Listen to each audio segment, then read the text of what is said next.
Hello and welcome to 442's World Cup in motion. Throughout the tournament, various members of the 442 team will be going live as much as possible on our Twitter, Facebook and YouTube channels, talking through the action, the goals, the drama and all the biggest talking points from Qatar.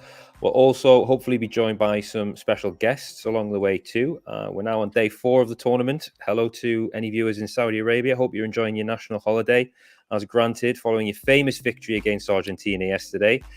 Holders France started their defence yesterday. It looked impressive after a bit of a wobble at the start. Russian finalists Croatia have just finished their game against Morocco, drew 0-0. And we've got the prospect of Germany, Spain and Belgium still to come on this day 4 of the 2022 World Cup. Joining me this lunchtime are staff writers Mark and Ryan. And live from the FIFA World Cup Media Centre in Qatar, Wi-Fi permitting, we've got senior staff writer Chris Flanagan.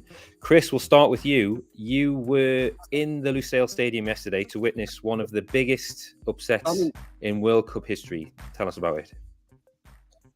Yeah, it was incredible. I mean, I think I think everyone was expecting Argentina to win the game pretty comfortably, and certainly when obviously they took the lead and then had those 3 goals disallowed in the first half, it looked like it was all going one way, and then just that 5 minutes was just something I'll never forget. I'm pretty sure everyone who's in that stadium will never forget. I mean, the whole atmosphere around it changed. It went from the Argentina fans making all the noise, suddenly the Saudi Arabia fans were going crazy. It was just an incredible atmosphere for the rest of the game, and I mean, they must have had at least 10,000 there inside the stadium, maybe more. And you could tell. I mean, it's the biggest result in their nation's history, and they were definitely celebrating like it was, and it was just I mean, that second goal was just a complete wow moment. Like no one saw that coming, and I don't think anyone will forget that for a long time.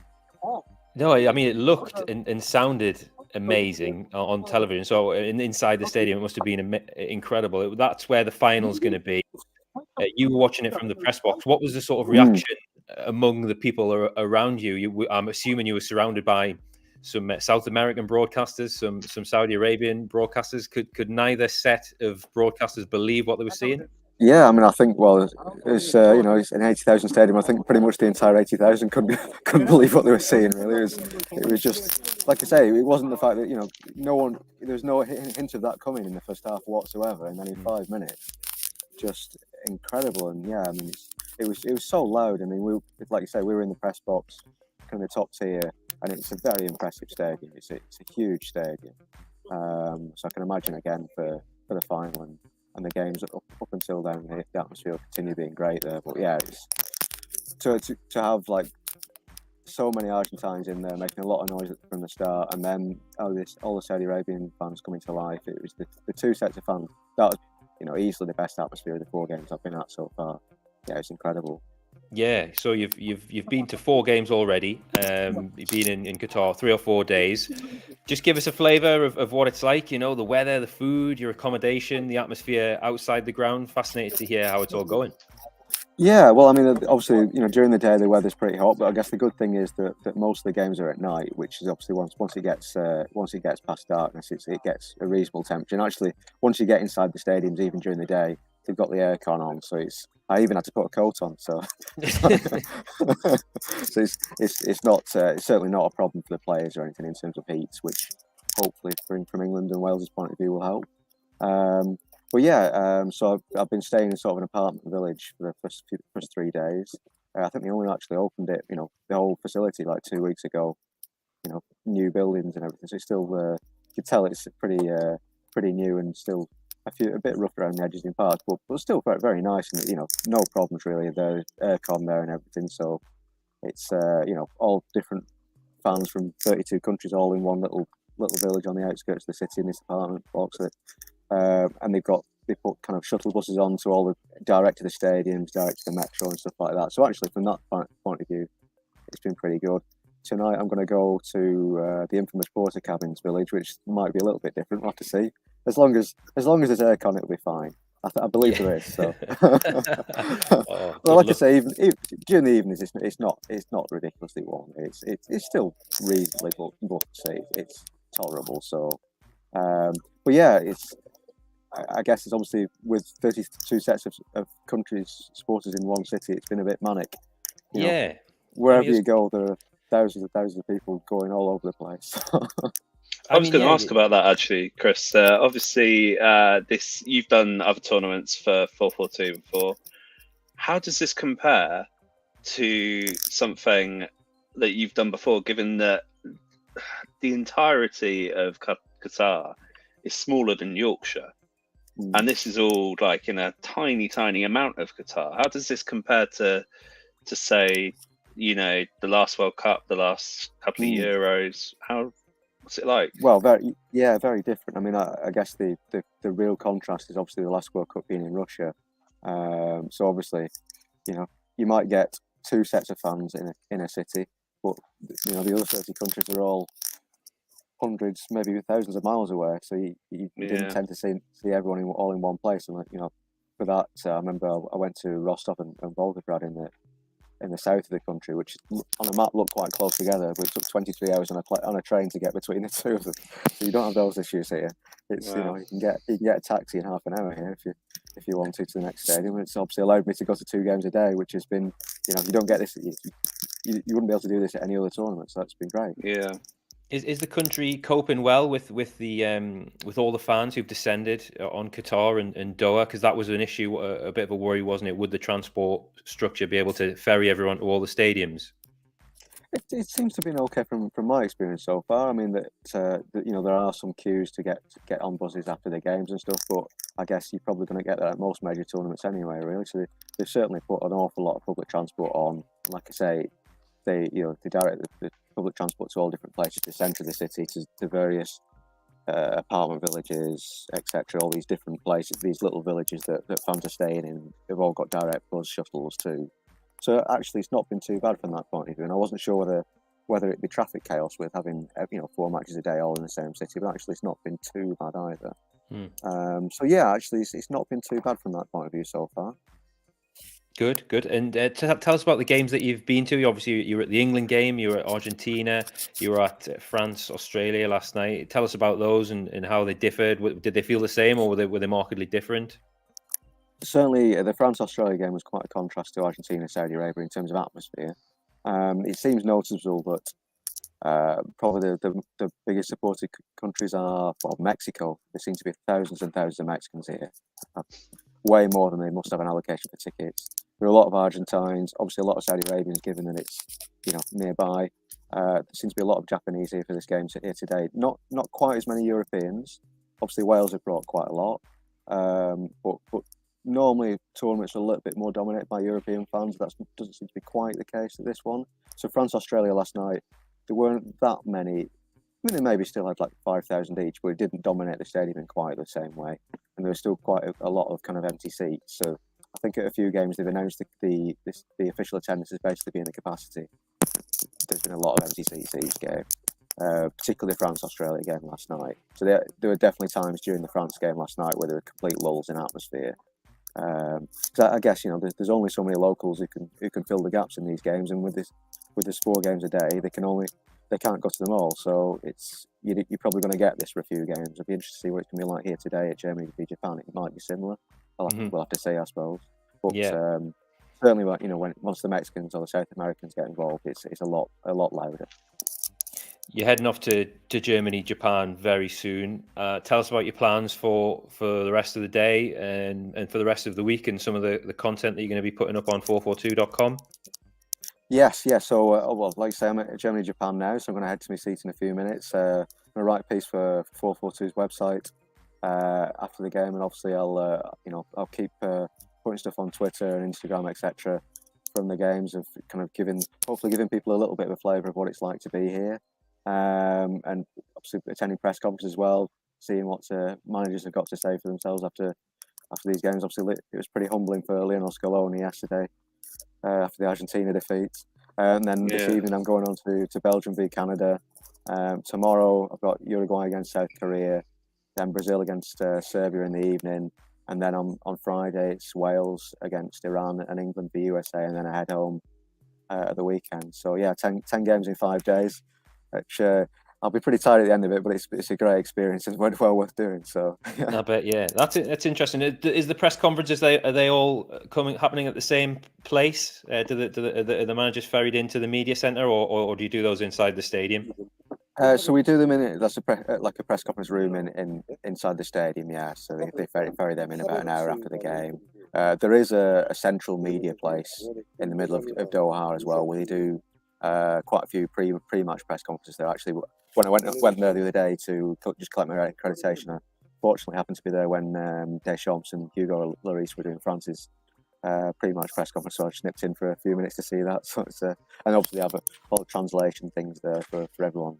Obviously, it's translated to English for the countries who don't and stuff like that. So it's pretty well organised, to be fair, and all the staff and volunteers around the games have been pretty friendly.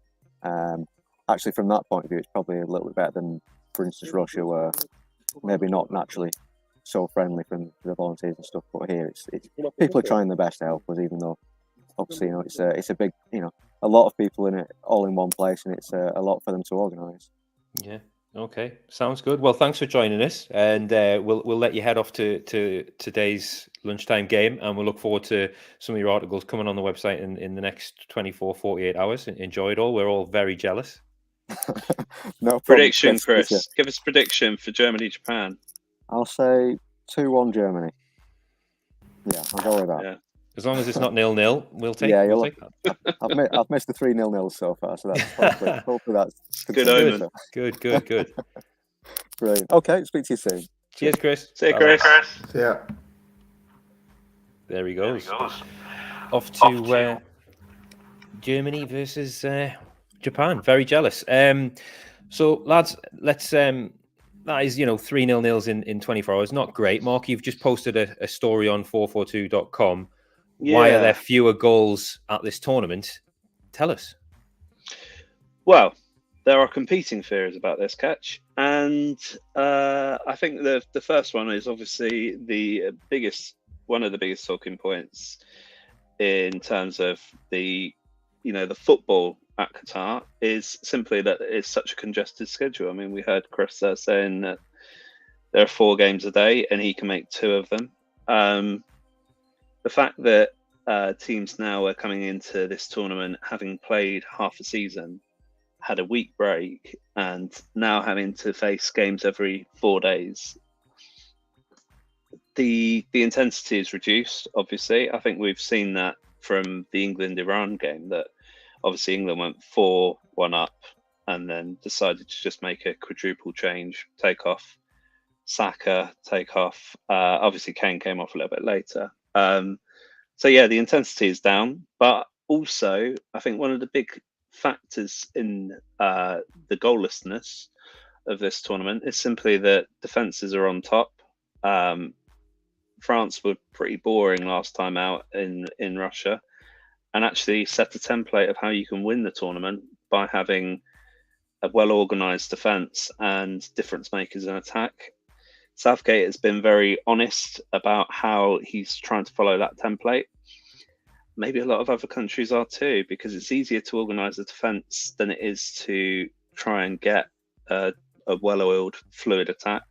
It's much easier to try and set your backline out and organise that and get that perfect than it is to try and organise some kind of tiki-taka in attack. Mm-hmm. Yeah, okay. It's not been fun though, has it? Well, we were still coming down from the Saudi Arabia game, weren't we? I think, and that's taken the edge off it. But I posted a link to your story in the comments there if anyone wants to read it. Ryan, I've asked Mark about goals. I'm going to ask you about injuries. Harry Kane is set to have a scan today on his ankle.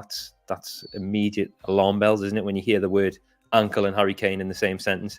France, their injury curse continued. Lucas Hernandez seemed to do his ACL in the build-up to the Australia goal last night. They've got 7 injuries now. They're definitely winning the Injury World Cup.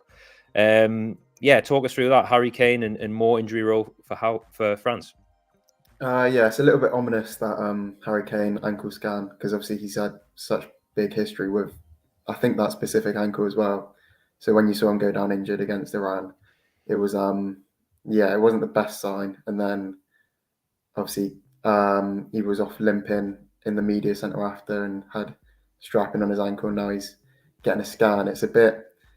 I think he would probably be England's biggest loss, in my opinion. I think, well, you've only got Callum Wilson as a backup striker. Obviously, Rashford can play there, but he's the best one of the best players in the world in his position.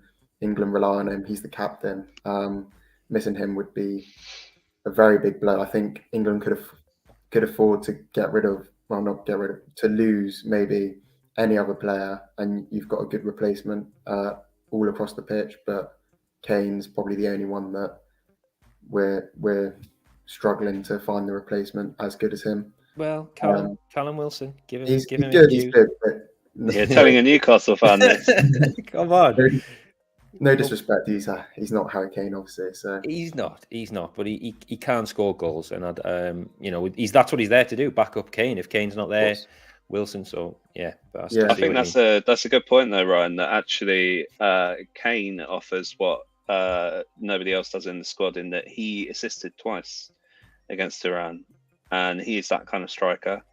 Callum Wilson is a very different kind of striker. Okay, he laid on the goal for Grealish, but that's not traditionally his kind of that's not his thing. Would you change the way we play if we haven't got Kane, or would you try and ask Callum to do the Harry Kane role? What would you do? I think naturally the team would change, because if it is Rashford or Wilson, they don't drop as deep as Kane and sort of create in the same way that he does. They like to play on the last man a bit higher, so it would just automatically change the way England play. You'd probably rather Foden over Mount, just to give you that creative bit in the middle there, if Southgate sticks with the same formation. Yeah, Wilson's definitely, Wilson's strengths are definitely holding the ball up and bringing others into play. But this is what I quite like about this England team, is that they've got lots of options. I sort of back them to find a way. If it's not happening down the flanks, they'll go through the lines. They could even go over the top. And they've got players who could carry the ball like Grealish and make things happen. So I quite like that there's options there. But yeah, there would need to be a tweak, wouldn't there, if there was no Harry Kane. It was interesting that Kane assisted twice and Wilson assisted once against Iran. And I quite like what Shearer said in the punditry, and that Kane's cross was brilliant for the Sterling goal, because he knows exactly where a striker wants the ball to go. And I used to joke in the 90s and early 2000s that Shearer was the best crosser of the ball at Newcastle, because he knew where to put it. He knew where the strikers wanted the ball. So hopefully he's okay. And the scan goes well today. We'll have the news either way on 442.com later. Mark, let's talk about another striker. I've got a great picture here from last night. Olivier Giroud. He became joint top goal scorer for France last night. Joint with Henry. He's a funny one, Giroud, isn't he? He seems to he's joint top goal scorer for France. He's going to overtake Henry probably this tournament. Yeah, he's always sort of seen as not quite good enough. But as an Arsenal fan, I'd be interested to hear your thoughts on Olivier. Well, yeah, I mean that's him in a nutshell at Arsenal as well. Is that he was always not good enough for Arsenal. He was always Arsenal's plan B, really, until they found another striker, and they never really did. And it's kind of similar for France as well. And when you look at when Giroud was first given a cap by France, he was 25 years old. He was rewarded for some good form at Montpellier. Laurent Blanc called him up, and he said he simply said it was a dream to be playing for France. And I think if you'd have bet on him becoming the all-time scorer for France, you'd have got great odds, because 51 goals later, he's overtaking Thierry Henry, and he's a completely different striker. But fair play to him. He's done it in fewer games than Henry. I know that Henry had a lot of he had to contend with a lot of drama in the 2000s. France were an absolute basket case for much of his career, but to have overtaken Henry, which he will do, obviously, it's astonishing. Really, it's quite an achievement. Yeah, fair play, Olivier. Another striker who didn't have such a great day yesterday was Lewandowski. I think, interestingly, he has been to 5 World Cups. I don't think he got on in the first 2. So that was a 5-time World Cup player taking a penalty against a 5-time World Cup goalkeeper.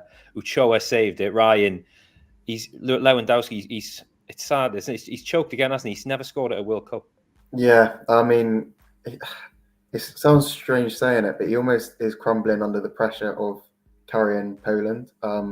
He's obviously such a brilliant goal scorer, and then just you bet your house on him. And maybe it is just he just gets wheeled out every World Cup and just saves ridiculously. He's playing Messi in the next game, so we'll see if he manages to keep him out as well with another 2014 Brazil performance. But yeah, it's a shame that Lewandowski's not living up to the performances that we sort of expect him to do. Yeah, it is. Is Ochoa going to make the 2026 World Cup, do you think? Because he will be... He'll get wheeled out again. Yeah. It's in Mexico. It's in Mexico. Yeah, it's on home turf. I think how he well will he break played. a record. And I believe that of the players who've all played 5 World Cups, I believe most of them are Mexican. I think Rafa Marquez is on the list. Yeah. Blanco is on the list as well. It's actually... They've got incredible longevity in Mexico. I don't know what they feed them, but...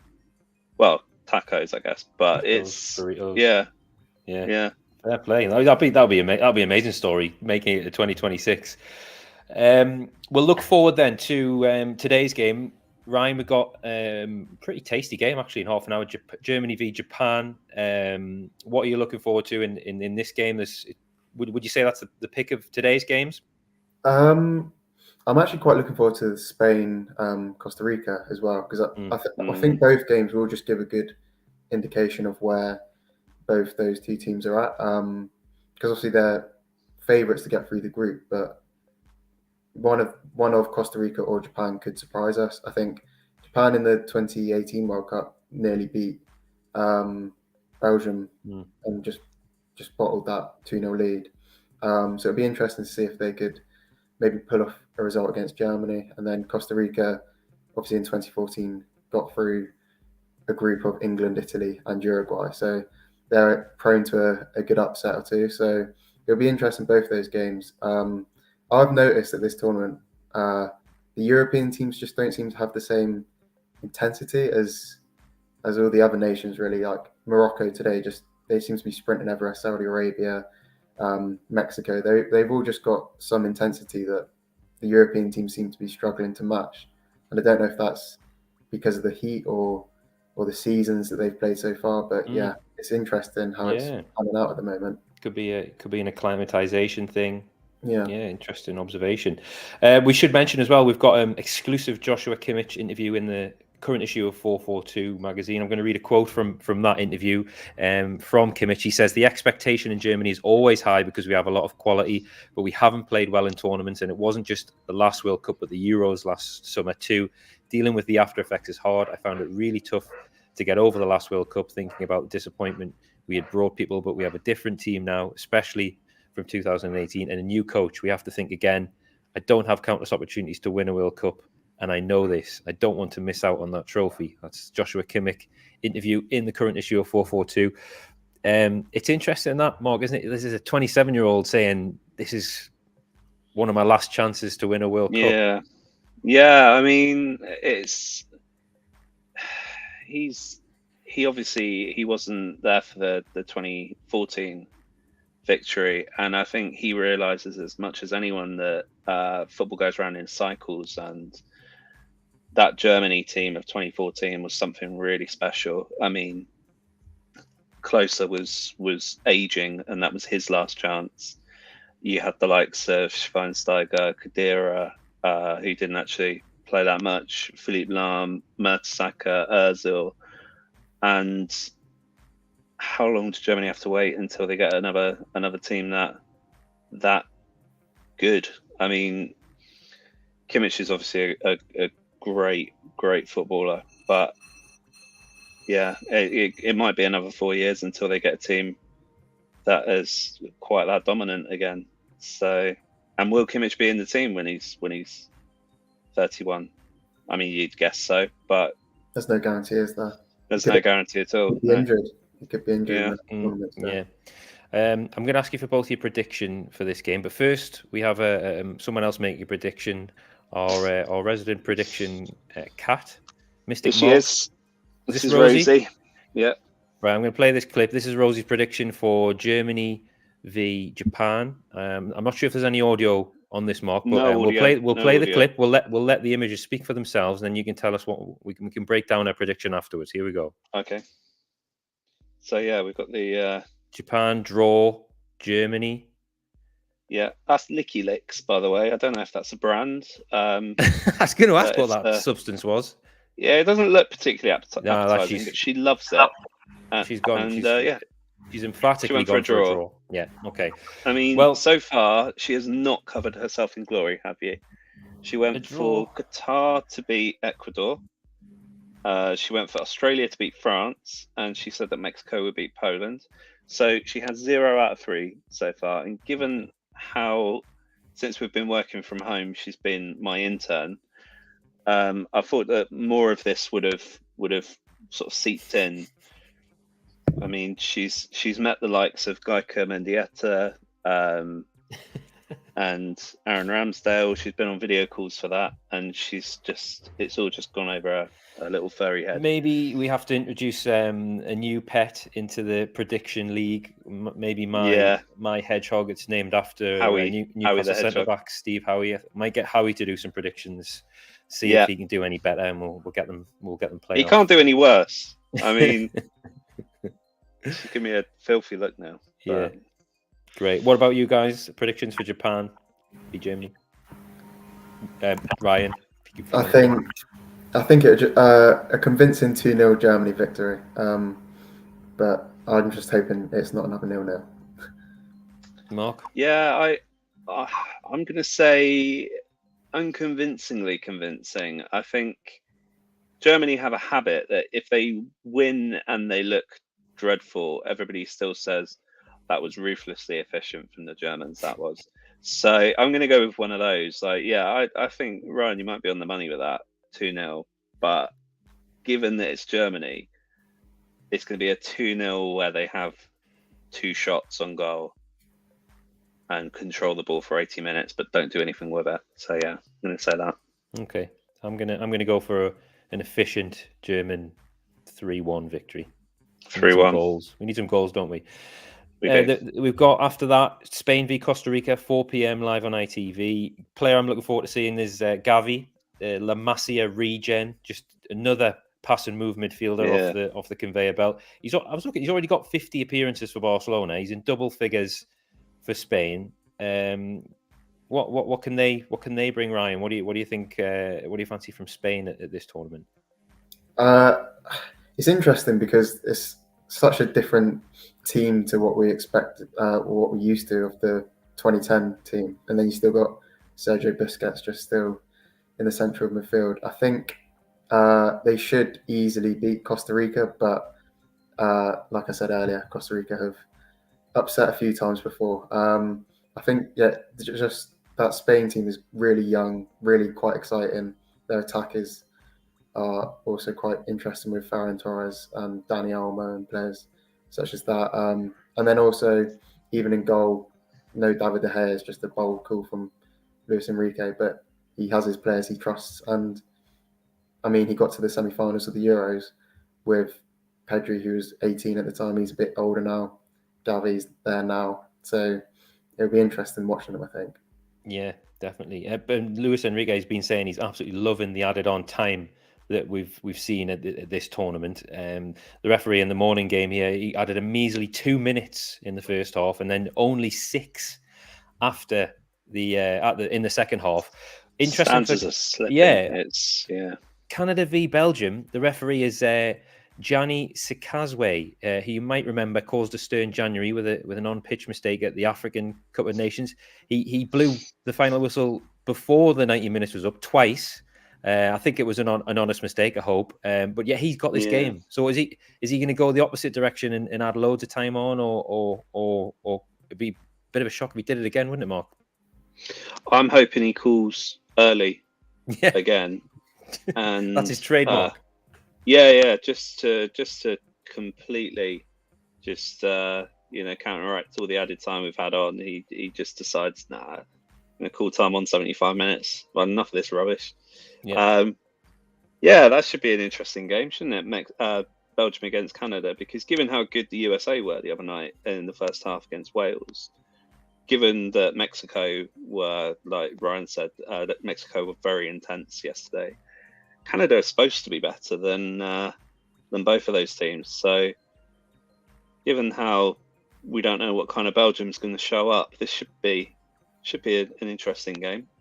Yeah, some good young players on show as well. Jonathan Davis up front for Canada. Charles de Ketelaere in midfield. Can't miss him. 6'4", very versatile player for Milan. Early joined Leeds. So it's going to be interesting. I feel a bit guilty. We ranked the kits at this tournament, and did we have Canada bottom? They were very near. It was very near the bottom, and I feel guilty because I've been reading about them, and obviously they weren't expected to make this tournament. So I think in their kit deal, they didn't get a new kit, so they're effectively playing in training wear almost. So I feel a bit guilty. I feel a bit sorry for the Canadians. They overachieved, made it to this tournament, and they haven't got a new kit. So nothing exciting on the kit front to look out for. And there's also a terrible Belgium kit at this tournament. So this could be the two worst kits at the tournament on display. Yeah, the Belgium fire sleeves. Not great.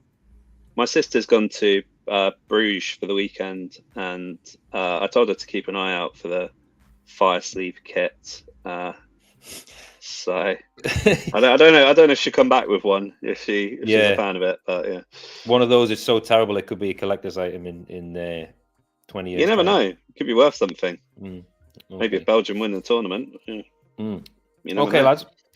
Well, thanks for joining us. We'll leave it there for now, and I know you need to get in place for the 1 p.m. game. Lots more content to come on 442.com. Just want to say, we've got obviously our World Cup second issue is out today. The stars of the World Cup, 4 iconic World Cup prints in with that, plus a genuinely giant World Cup wall chart. One of the prints there, just over my shoulder, the aerial of the Baggio penalty at USA 94, which I love, which is sort of Baggio crumpling and Taffarel running off in delight. That's on there, and loads of great stuff in the magazine. We've got big Messi and Ronaldo feature, The Last Dance.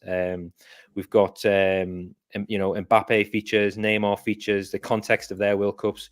We've got Brennan Johnson exclusive interview, that Joshua Kimmich interview that I mentioned, and also a really great feature on the Nike cage, which I loved, which is an iconic Nike advert from the early 2000s. This is what you're looking for in the shops, so go out and get it.